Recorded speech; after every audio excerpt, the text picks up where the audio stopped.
Hey, what is up everybody, Platform Disciple here, and we are once again playing ranked with our free-to-play ranked deck, and by chance we have been matched up against Red Blade again. And Red Blade is using a similar deck to last time, 2 Exiles, 1 Flamed On. I believe there is a change here. I don't remember seeing Ixie last time, but we won last time, so hopefully we can do it again, but Ixie is going to give him a much better tempo, a much better curve, because it gives him a guaranteed turn 1 play. As a matter of fact, a mandatory turn 1 play, which is why we're going to reshuffle. That's unfortunate. If we had gotten Flamed On Commando, it would be really good. I'm tempted to go one more time. It might be really stupid of me to do that, but we have 3 Lightning Blasts and 3 Flamed On Commandos, so our odds are okay. And there's the Lightning Blast. There's a little bug there. Unfortunately, it means that we've sacrificed the majority of our hand to get rid of his 1-drop. And every time, I swear, every time he's gonna get that coin flip. Nothing we can do about it. We're gonna just move an Aether Acolyte to the support zone because we don't want to risk accidentally trading Aether Acolyte into the 10-10. So what we're going to do is we're going to let him do whatever he's doing this turn, and then next turn we're going to use Exhaust, probably on the 10-10, which is going to let us get in for some damage. But we have put ourselves at a distinct disadvantage by mulliganing twice. I think it was worth it, if only for the chance of getting Flamed On Commando. We didn't get Flamed On Commando. But I think given the odds of us getting Flamed On Commando across 2 mulligans, it seemed like the right move to me. I could be wrong. We will see in due time. This kind of stinks because we can't guarantee that the Exhaust is going to connect here. I might just do a Death Ray actually, and we're just going to hope that he doesn't defend. If I remember last time, Red Blade played extremely aggressively, to the point where I believe it was ultimately his downfall, because our deck can close out the game with Dark Blasts and his can't. I think we're gonna try to make a tempo play here, which is unusual, but because we've mulliganed, we have to pick our battles basically. So we're going for trying to get this Hell's Gambler locked into the support zone. The 4/2 is going to die to the Lightning Blast, and then this guy trades. So unfortunately, they die. It's really too bad. So this turn we could play Bromic and a 1-drop. Or we could play Aether Acolyte and 2 1-drops. It's a tough call. I think I'm going to do the 2 1-drops. Even though this is less resource efficient, as you can see we have 1 resource left over, it does get us more stats out on board, which is pretty important.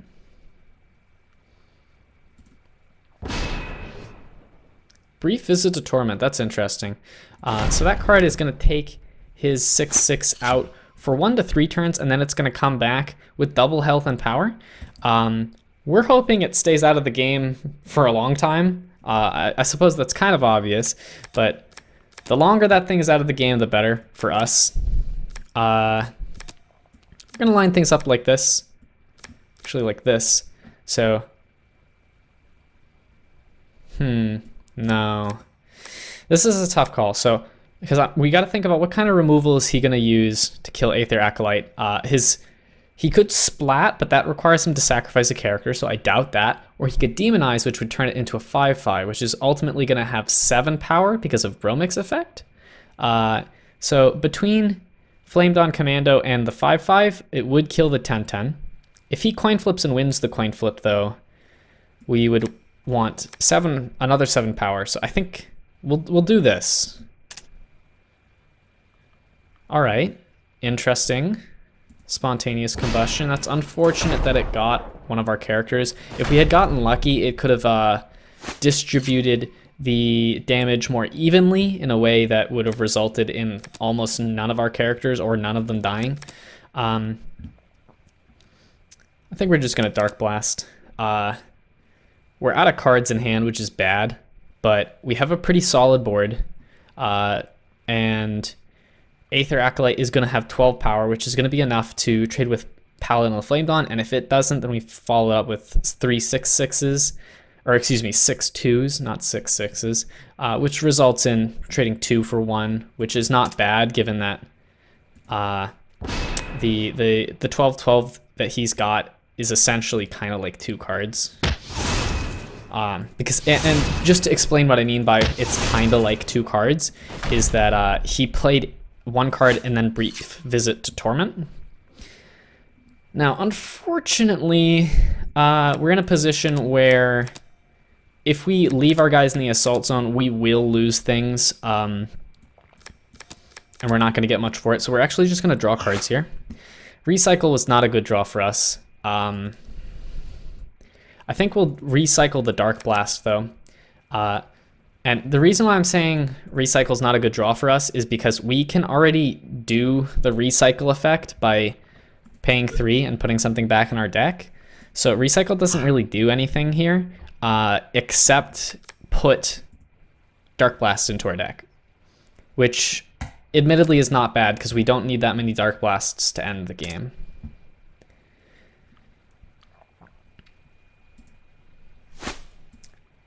Demonized his own guy, interesting. And there's another coin flip. Another one. Oh. The agony. All right, I think we gotta go big.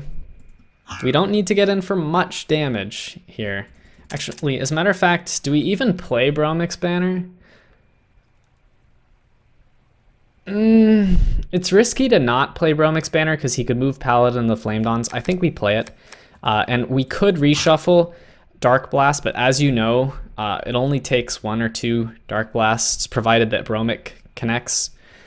So if Bromic connects with him, so he'll have 20 health. Dark Blast covers 12 of that, so we only need 1 more Dark Blast, and we could play both next turn if we get super lucky. Interesting. Pulled back all his guys. Spontaneous combustion? What's going on? All right, I don't know what his plan was, but I'm calling it now. He screwed up. I don't know what his plan was, but he screwed up. Maybe he was playing around Mass Death. Pro tip for you free-to-plays. Here's a pro tip. Actually, he would, if he was playing around Mass Death, he would have left these 2 out. I don't know what's going on. But interesting thing is, though, is that I'm playing a free-to-play deck, but he doesn't necessarily know that. He doesn't know what's in my deck and what's not in my deck. So he has to treat my deck like it has Mass Death for a lot of the time. I have 1 Mass Death. He may think that I have 3. So that's good for us. And I'm pretty sure this is going to win us the game. I don't think he can burst us for 51 here. Especially between exhaust and... oh! Would have been close. It would have been real close. He almost could have killed us if he moved everything in the assault zone. We needed that stumble, that's for sure. So that's game 1, everyone. And here we go on to game 2. And last time, I don't know if we changed our deck up at all, and I don't know if we're going to change our deck up at all this time. I think we could take out Bromix Banner potentially. It's a little slow. Blackbind Witch is actually not going to be very good against his deck as far as I can tell, and I may have said differently in one of the previous videos where I played against Red Blade when he was using this similar deck. But that might have been before I realized, or even before the Cavalry Paladins and Paladin of the Flame Dawn were in the deck, which are both immune to Black Bind Witch's effect, which is kind of a big deal. We don't want that to happen. Admittedly, if Black Bind Witch connects with something else, it works out fine. And I don't know if we want anything else. And Black Bind Witch does require us to overcharge a card, which is kind of a big deal. I think we're just going to go for it. We can afford to lose one more game because it's best 2 out of 3. So this second game, we won the first. We have like a luxury game here where we can afford to lose one. And here is the play, everyone. So Ixie is a forced mandatory play. If he has Ixie in the command zone, Ixie says if it's in the hand or command zone, you automatically play it. And he doesn't ask your permission. So I know that Ixie's coming out, which means I know the Flame Dawn Commando is going to connect, which means very good things for us. Boom. He can't play around Flame Dawn Commando. Yes! Oh, yes! He failed the coin flip. Oh, man! It's about time. Wow, I was getting to the point where I thought this was a rigged coin. We're not going into the assault zone. We don't know if he's going to defend. I'd rather play it safe. Yes! Ah, justice. This is an easy game too for us. Because he just hit one of his commanders is dead and we didn't have to do a thing. That Hell's Gambler is a very interesting card, by the way. I already talked about it in the previous video, but I will say it again. As a command zone card, you can flip the coin for free, and if it is in your favor, then you play a 2-cost 10/10, which is amazing. And if it's not in your favor, you don't care. Admittedly, you lose a commander, but the perk can be worth it a lot of the time. So as a matter of fact, for people who are newer to the game, Hell's Gambler is a very viable option as a commander for a newer player. And I think we're just gonna play Bromic. We go big now. He might demonize it because it's a very telegraphed play. Like, it's very obviously the best play for me, but I think it's still the play that we should do. Worst case scenario, he splats Siegebreaker or another card onto Bromic, but I think we still go for it. He did not. He is in big trouble. This looks like another game that we are going to win. And I don't think he's coming back from this either. I think we're gonna play an Aether Acolyte. I might recycle, and the only reason I'm gonna recycle really is to make these guys have 1 more health. And power, of course, which is actually a much bigger deal in this circumstance. See, he cannot outrace me right now. It's too late. It's too late for him to be on the offensive. At this point, I have Dark Blast and I have Siphon Structure in my hand. So I have won the game. I even have these Torchbearers too. So that's 3 health, 12 health. There's another 3 because I've got 2 Torchbearers, and then a variable amount that I get to choose based on my maximum resources. He's dead a million times over. So we're gonna do 12. We're gonna play Torchbearer, which is gonna do 3. So that's gonna put him down to 5. And then next turn we can play Siphon Structure and Torchbearer, and he will be dead. So we don't even need to be in the assault zone, but we're gonna do it anyways, because if we can end the game a turn sooner, that's better for us. And it looks like we have. And there you have it, everyone. Free to play. Climbing that ladder. Now, last time I checked, I was not on top 100 because I haven't played ranked in the past couple days. But maybe that'll put us back on the top 100. We'll have to see. And we did complete a mission, it looks like. We'd be somewhere right at the bottom. Hey, and there we are, number 99. And if we play, you know, a game or two every day or so, we'll stay on the top, provided that we keep winning. We can't win them all. Haven't lost any yet, though. The only game I haven't recorded while playing this deck, I did tie. But I tied with Ant Venomer, and I suspect Ant Venomer is right at the top. Red Blade, number 22.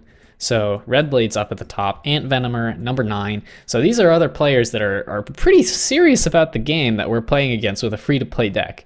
Keep that in mind. So I will say that the free-to-play experience can be hard because the game is very complicated and it takes a long time to grow accustomed to the strategy and know what the best play is. But any player has the right cards to do it. They just need to practice. And of course, by all means, open more booster packs and get cooler cards and more powerful cards that will help round out the weaknesses of your deck. But you can do it even without that, is all I'm trying to say. And until next time, everyone, peace out.